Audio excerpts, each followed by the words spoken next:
Hi, welcome back to the channel. We are back in the Disney planning video series. If you have only just joined me now, I am going back to Disney World in Florida next summer. I can't wait.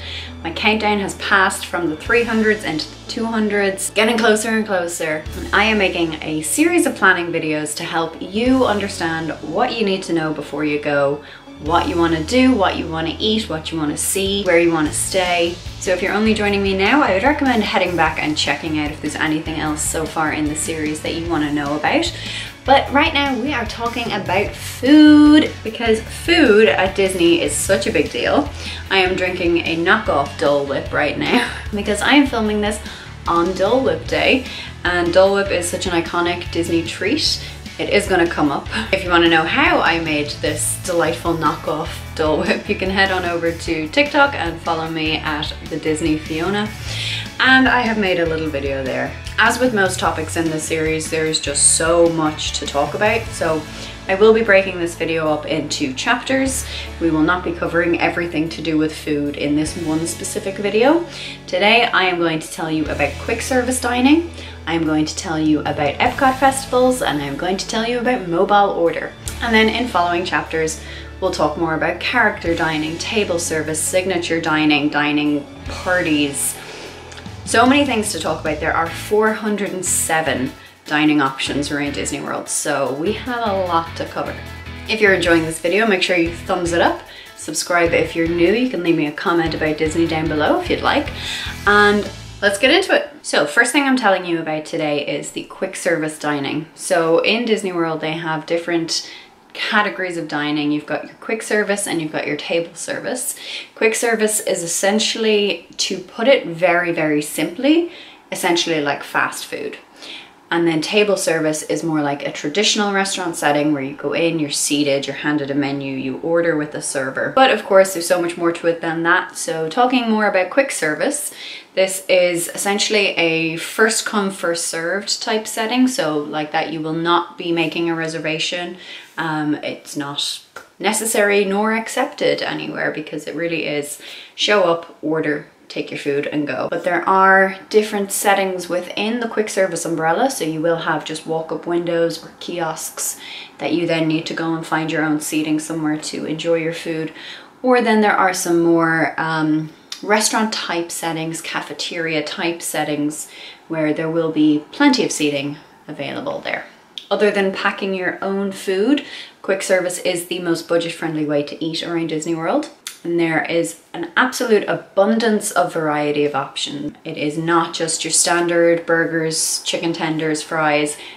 You can of course get that in plentiful supply, but you will find some more unique and exciting options as well. And I think a lot of those options are massively underrated, because you can get some delicious food at a theme park for relatively affordable prices. Theme park affordable prices. Quick service does of course cover lots of different types of meals throughout the day as well. You have breakfast, lunch and dinner options. You also have desserts, treats, snacks, drinks, Dole Whips. There are 131 quick service locations currently around the parks, Disney Springs and the resorts, so you are absolutely bound to find something you like. They can be great options within your resort if you're staying on site. They can be great for getting your breakfast before you head out into the parks.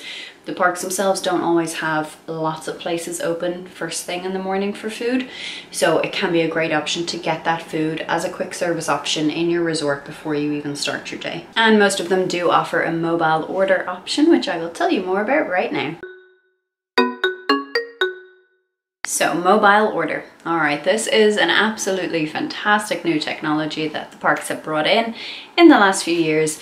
You do it on your phone through the My Disney Experience app. That's where everything is going to be for your Disney trip. That's where your resort booking is going to be. That's where the wait times are going to be listed for the rides, where you can order your food. The list goes on. It is a huge, huge app, and mobile order is one of those features. So you are going to open your app, you go into order food, and you choose your restaurant there. Now you can filter that obviously by location, by park, whatever. and you can choose it for the next available, or you can schedule a specific time as well.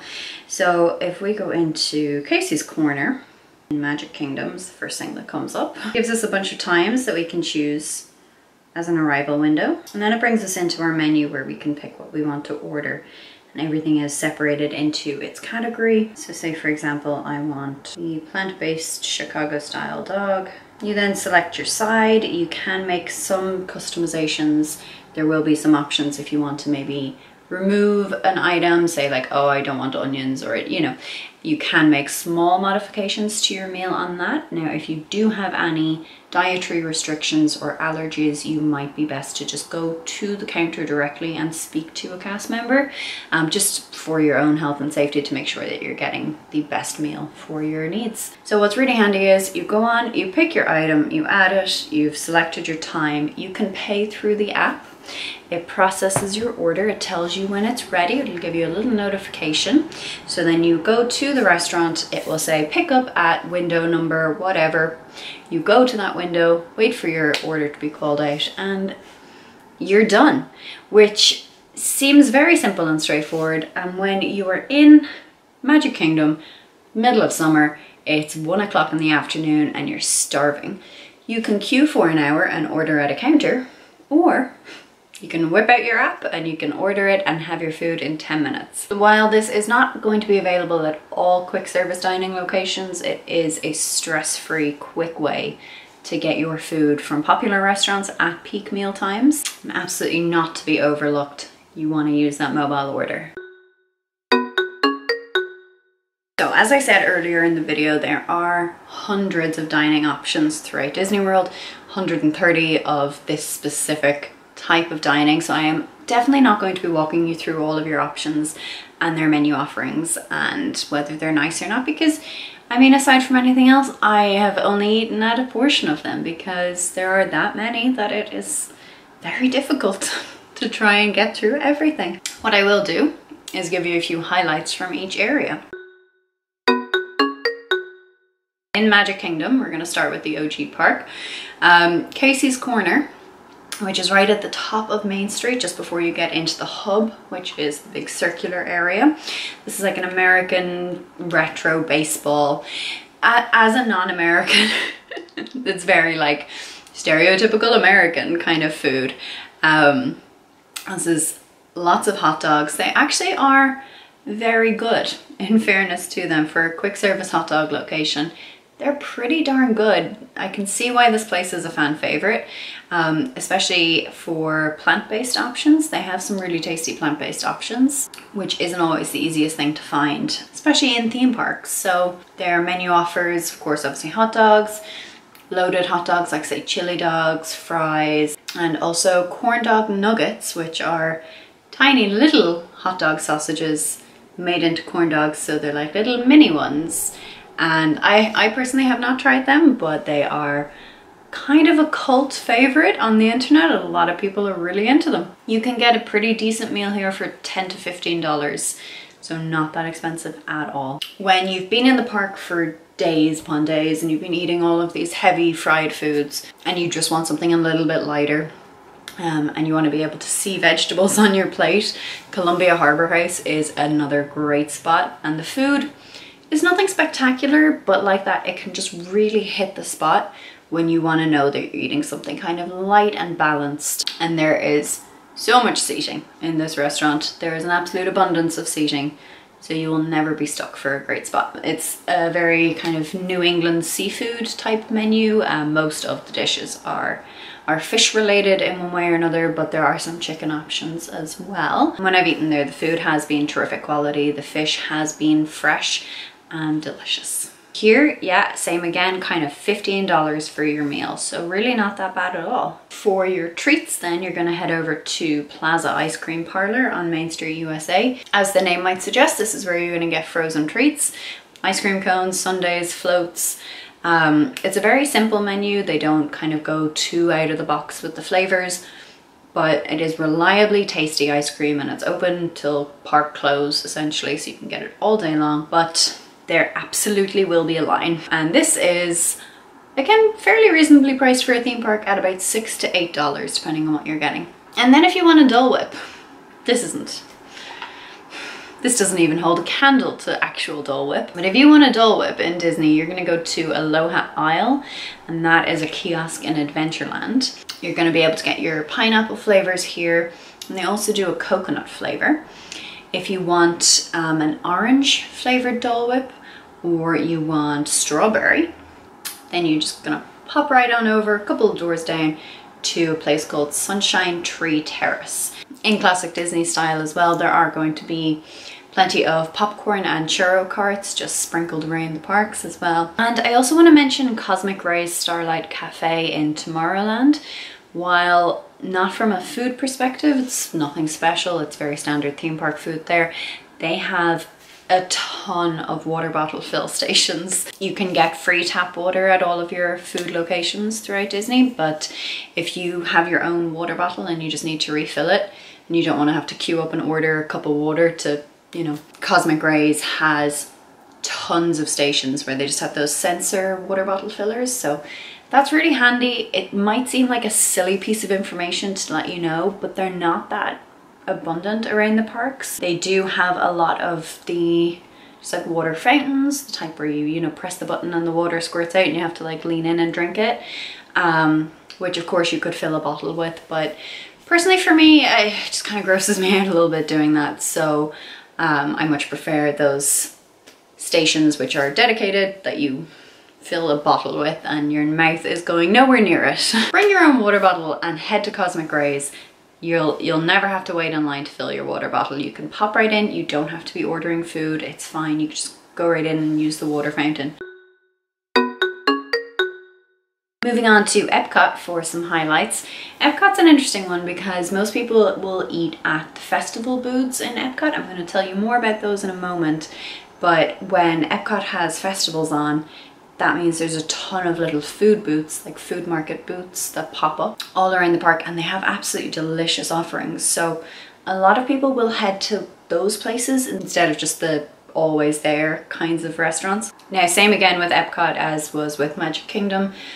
There aren't many places open for food before kind of mid-morning, so if you're there early and you want breakfast, somewhere you can go that will be open is in the France Pavilion right next to Remy's Ratatouille Adventure. It is called, pardon me with what is likely to be a mild butchering of this, so crepes importées by La Crêperie de Paris. Well, let's hope that that's correctly pronounced. So this is a kiosk attached to a table service restaurant. So La Crêperie de Paris is the table service restaurant where you will go in and have a full menu and whatever. And then there is the little side window where you can order things to go. That is a quick service location, the window itself. And this is open in the morning, which is terrific. So this is where you can get some crepes, obviously. You can get both savory and sweet, and they range anywhere from kind of $6 to $12, again, entirely depending on like the fillings and that kind of thing. And then also in the France Pavilion is Les Halles Boulangerie Patisserie, which is a bakery. If you speak a little bit of French, you'll probably recognize boulangerie as the word for bakery. This place will have a line. I have waited, I think, over an hour some mornings because there are so few places open for breakfast that serve like an actual full menu of food rather than just kind of a pastry or whatever. There are Starbucks locations in all the parks, and you can of course pop in there and grab a coffee and a pastry or whatever to go. But if you're looking for something a little bit more substantial, there aren't as many options open early in the morning, so I feel like everybody goes to Les Halles. But the food is delicious, so I can understand why. You're going to get lots of very traditional French sandwiches. Think like ham and cheese in a croissant kind of sandwiches, lovely baguettes, and then they also offer, of course, desserts and pastries too. It's not the cheapest, unfortunately. I feel like they know the supply and demand is there, so you are looking at kind of $10 or so for relatively simple foods, which in other contexts wouldn't cost you $10.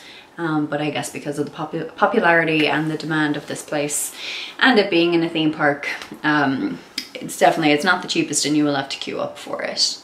When the day has gone on a bit and you are absolutely ready for something more savory and meaty, I would recommend heading over to Regal Eagle Smokehouse in the America Pavilion.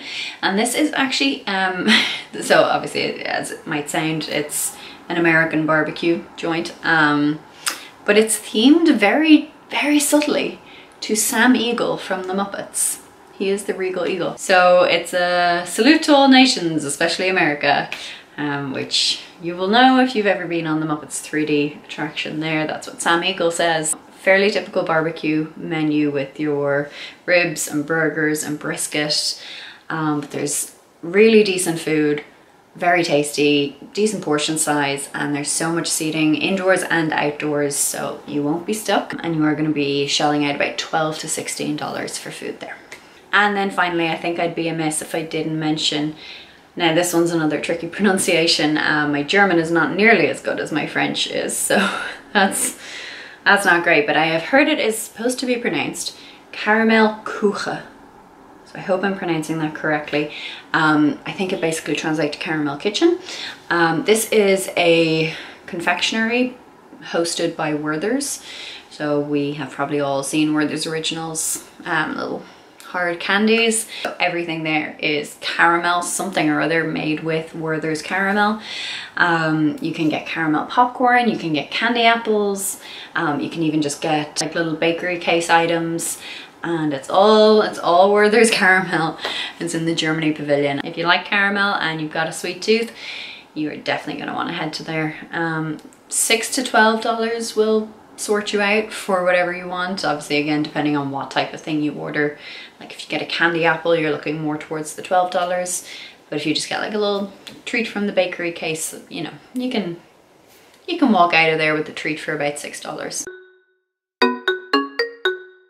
All right, moving on to Hollywood Studios. I feel like, unfortunately, Hollywood Studios kind of might be the worst for food, certainly for quick service. Just that's my own personal opinion. There are definitely some terrific options and unique options, but they're not plentiful. Where I would recommend you checking out is ABC Commissary, which is on Commissary Lane. So it's just a little narrow roadway down beside Mickey and Minnie's Runaway Railway. You'll get a very decent meal here for only about $12. They kind of do like tacos and sandwiches. It's nothing particularly mind-blowing or amazing, but it's also fairly tasty and decent enough quality that you're satisfied at the end of it. If you head over to Galaxy's Edge, which is Star Wars land, you'll get a lot of interesting, unique options there. Some hits, some misses. I would definitely recommend going to the milk stand and trying either the blue or the green milk or both. These are theme park must-dos, I think, when you're at a Disney Star Wars area. You absolutely need to try either or both and pick your favorite. But you shouldn't come home from a Disney trip without having tried a green or blue milk. Personally, my favorite is the blue milk. It's kind of like a melted ice pop almost. The green milk is kind of grassy to me, but everybody has their favorites, so head on over there and check those out. They're not that expensive. They're about $9. You can add alcohol to them. You can get a little alcohol version, and that would bring you up to about $16. And still in Galaxy's Edge, head on over to Ronto Roasters for Star Wars themed wraps. You may have seen pictures of these online. They're a long sausage or hot dog or whatever in like a pita style wrap. Yeah, people love them. And you can also get some pretty creative plant-based options here as well. Won't set you back too far for about $13 on average for your wrap. And then moving on to the newest of the Disney theme parks, Animal Kingdom. I always do these in like order of how long they've been open. I always start with the earliest and go through to the newest whenever I do these kinds of lists, in case you haven't noticed. It's always Magic Kingdom, EPCOT, Hollywood Studios, and Animal Kingdom. So in Animal Kingdom, a spot that I actually frequent a lot is the Harambe Fruit Market, and that's in Africa. That's always just like a very reliably well-stocked big snack kiosk. So you won't have to queue for too long because it is so big. They do have multiple people serving at any one time, so it tends to move, and it's a great like easy breakfast or snack area. They sell plenty of fresh fruit, which is like gold dust. And like light snacks like pretzels, churros, that kind of thing. So like my typical Animal Kingdom breakfast is Harambe Fruit Market, a nice hot churro with some chocolate sauce, and a big old tub of fresh fruit. That's my Animal Kingdom breakfast. Then Mr. Kamal's in Asia. This is a tiny little kiosk. There are literally 2 things on their menu.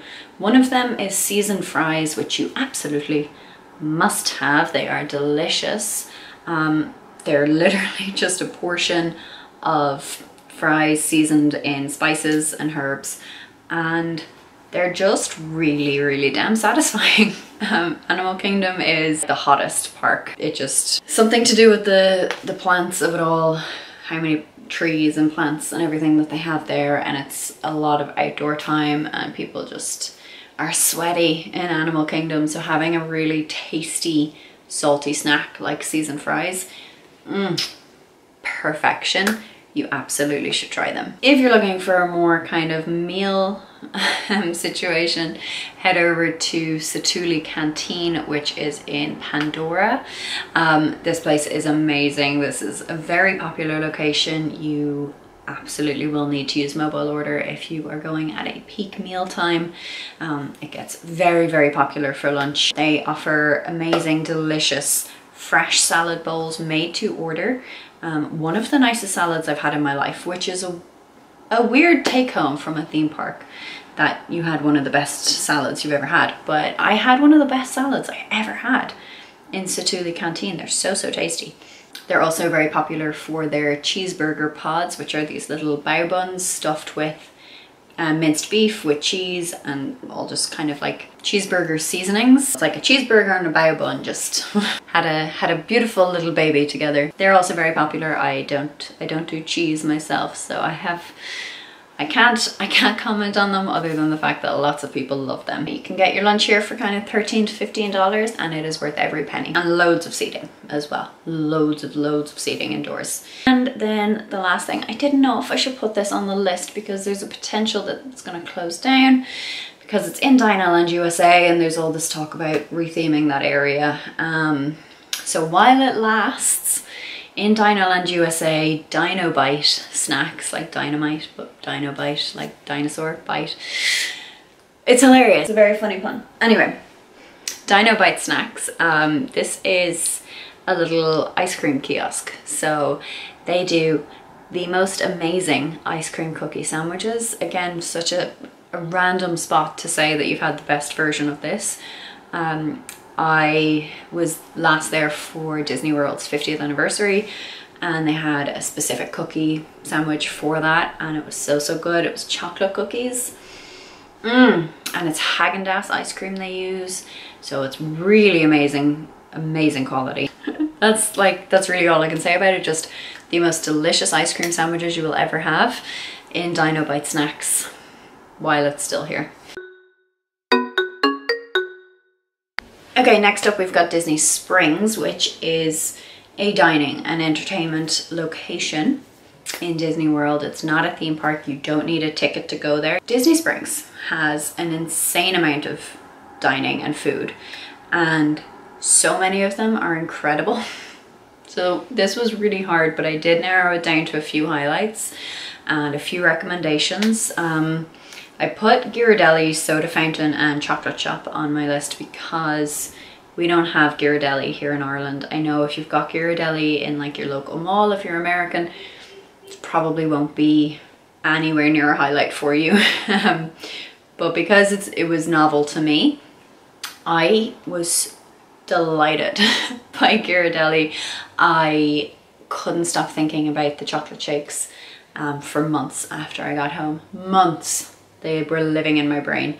They are very decadent. They are very rich, heavy, huge shakes, sundaes, everything.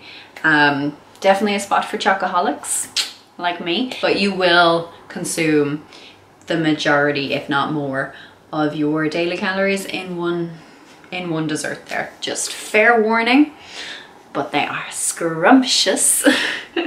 And again, depending on what you order there, you're going to be looking at about $10 to $17. That is in the marketplace area of Disney Springs. Then over in the landing, you're going to be heading to Gideon's Bakehouse. Now you might have heard of this place. This is a cookie bakery. They also sell cakes, but they're very famous for their cookies. They're huge and they're just like covered in chocolate chips. And you will have probably heard of this place because they queue for ages to get in here. You will likely, if it's a busy time, you'll likely have to join a virtual queue, which will then give you a time window of when to come back. When you are in that time window, chances are you will still be queuing for a while physically. This place is renowned. Everybody absolutely adores these cookies.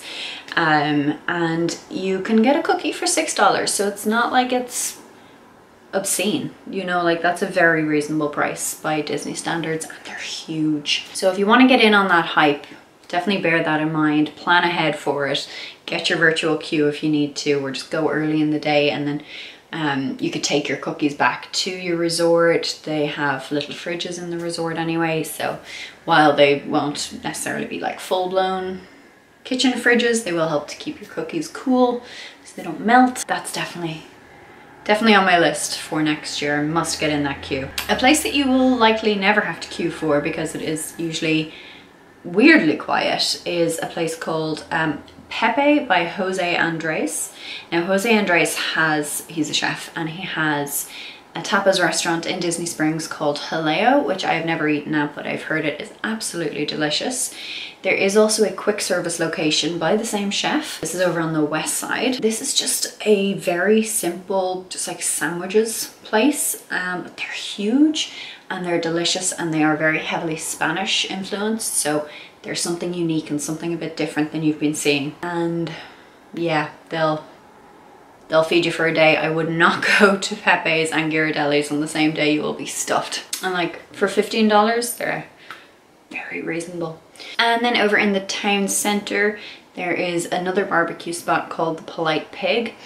This is delicious. Really not a huge amount to say about it. It's just excellent quality food, tender meat.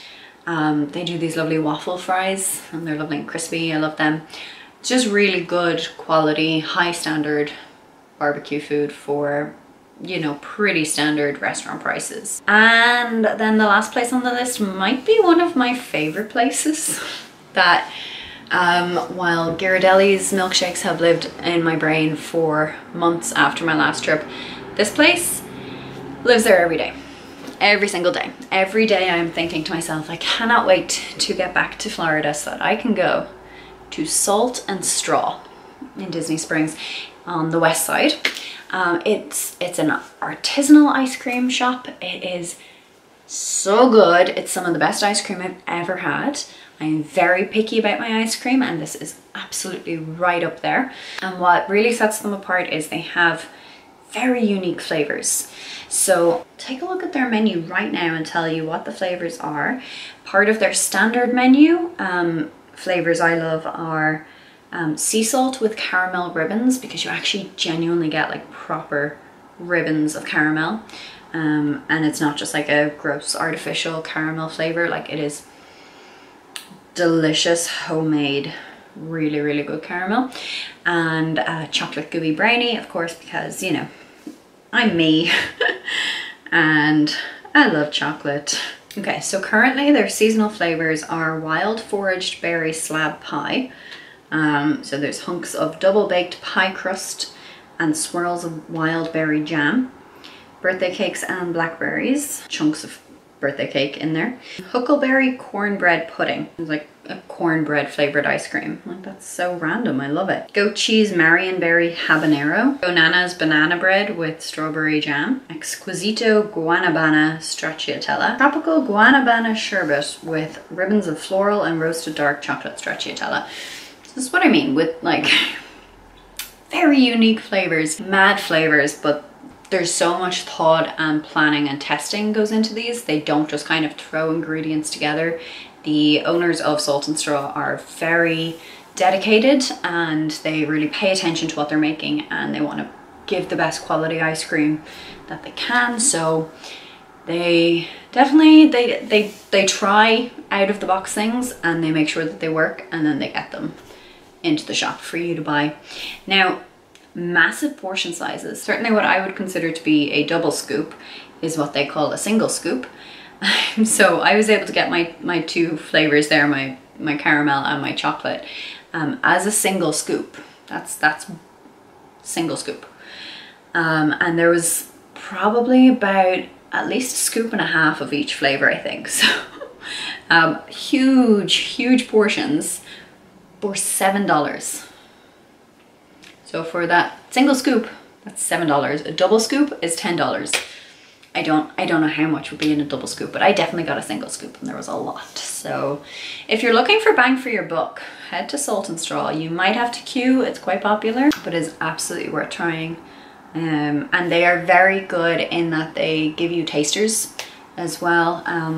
A lot of busier ice cream spots and theme parks definitely wouldn't be doing that. The fact that they have the time to do that with the customers is great, because you do actually get to sample the things and you get to choose the best thing for your taste buds that you know you're going to like, and you know that your money is going to be spent well, that you're not kind of taking a gamble and buying something that you might not like, and hey, maybe it's like the last day of your trip and you're going home tomorrow, so you can't even go back and try it again. Bang for your buck, that's all I can say. So like I said, of course, resorts will have their own quick service locations as well. Every resort will have one. There's far too many to go picking preferences, because a lot of them offer quite similar menus. They might have some specialty items that are more specific to the theming of their own resorts. But the one I do want to mention is in the Riviera Resort. It's Primo Piatto. The food here is absolutely incredible. I went there a lot instead of my own resort's quick service for breakfasts or lunches or late dinners, because the food is just so high quality, it's fresh, it's healthy, and for quick service and the price point that it's at, it is just such an excellent standard. For breakfast you can get pancakes, you can get croque monsieurs. In the lunch and dinner you can get fresh pizzas, which are actually really good, very underrated. Delicious fresh salads, and it's not like they're like massively more expensive than any other quick service.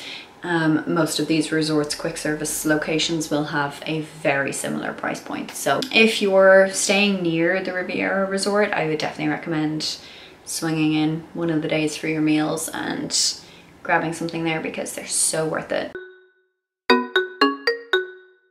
So the last thing we're going to talk about is the EPCOT festivals. So an EPCOT festival is kind of like a really big food market.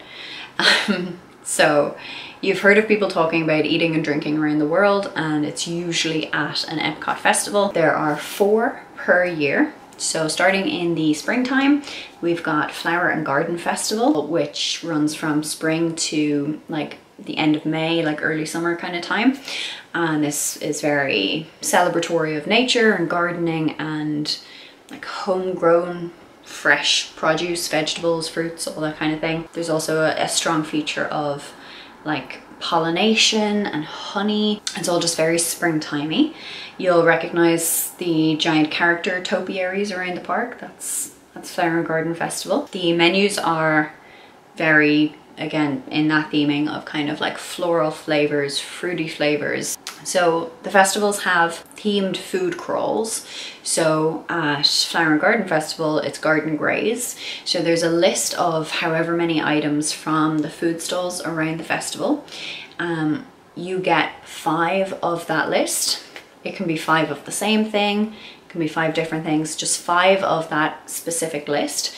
You get a stamp in your festival passport. And when you present it then, when you have all 5 stamps, they don't even have to be over the same day, they can be over multiple days. You get a little treat and a keepsake at the end. So this is a completely free thing to do, of course, except for purchasing the items themselves. But you don't have to buy into this food crawl. Like, you don't have to buy the passport or anything like that. So if you get these 5 things, then you get free dessert, which is great. The Garden Graze is plant-based items, which is a great way to kind of encourage people to try more plant-based items. You know, I think a lot of people have kind of a reservation about trying plant-based, just they think they're not going to like it, but this is a great opportunity to encourage people to do it. From the summer, it varies. It's usually July, but they are starting it in August this year. So summertime into like early winter, like into November, there is the International Food and Wine Festival. So this one is very, very focused on the food. This is going to showcase cuisines from all over the world. This is a huge festival. There's so many booths, way more than the Flower and Garden Festival. And the menus are going to focus heavily on wine and cheese. The food crawl at this one is Emil's Fromage Montage. So it's a cheese crawl, essentially. So all the dishes that you're trying to get are cheese-based. Not for me, no thank you. Then for the holiday season, December, that time of year, it's Festival of the Holidays. So it's, of course, obviously exactly what it sounds like, where you're celebrating the holiday season. There's kind of a primary focus on Christmas, and then there's also Hanukkah and Lunar New Year in there as well. You can meet Santa. If you want to, you can meet Santa. And there's the candlelight processional, which is like a Christmas celebration, usually led by a celebrity guest. Neil Patrick Harris has been one of them. It's usually like, you know, a Disney fan celebrity. And the food crawl there would be your holiday cookie stroll. And then there is Festival of the Arts, which is in kind of the tail end of winter leading into spring. So sort of your January, February. And that's all about art and colour. You can buy artwork there. There's chalk drawings around the place. There's this huge group mural. And it's a paint by numbers situation. So you go up and you are assigned a number and you get a tiny little tub of paint, tiny little thing, and a spongy brush, and you just find your number and you paint in a few of the squares. So it's like a group effort thing. Specifically around the food at the Festival of the Arts is all very colourful. Some of it is themed to art, made to look like, you know, paintings, or you'll see an awful lot of like rainbow things. So that is everything I have to say for now about Disney World food. Join me again for part 2 of this chapter, the food chapter. Gotta love the food. I'll tell you more about the more formal options and how you make those reservations and when. Things like character dining, which I would recommend that you do at least once. If there's anything you want me to cover in that whole vein, make sure you drop me a comment down below and let me know so that I can factor that into my video planning. Chat to me about Disney food in the comments as well. Tell me what you like, what your favorite spot is, what's on your list for next time or your first time. Tell me everything. Chat to me about Disney. I'm all ears. Lol. Oh, cringe. And I'm just about to ask you to thumbs up the video. So if you're still with me and that cringe hasn't made you turn off the video, I think I deserve a thumbs up. Of course, obviously subscribe if you were new and join this lovely group of friends we have here. Share the video with someone you think might enjoy it or might need to know about some Disney food. All of those things help to support this channel grow for free. If you are able to support financially, I am on Patreon as well, and you will get some bonus content there too. And I will leave the details on screen and in the description box below. So check that out. There might be a package that suits your needs there. That's really all. So thank you very much for joining me today. This was fun, and I will see you again soon with the next installment.